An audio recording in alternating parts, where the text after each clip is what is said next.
Alam mo ba na si Lucas ay isang sacred beast na natulog ng 1,000 taon sa loob ng Imperial Sanctuary?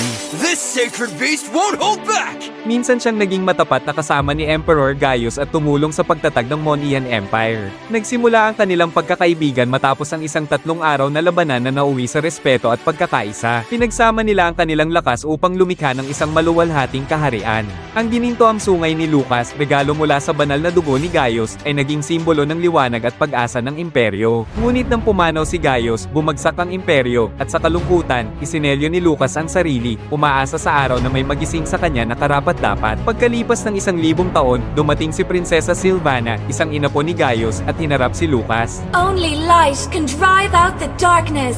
Ang tapang at determinasyon ni Sylvana ay muling nagbigay init sa puso ng Beast of Light na nagpapaalala sa kanya ng kanyang matalik na kaibigan. I'll take the lead, Sylvana. And don't steal my thunder this time. Sumama siya kay Sylvana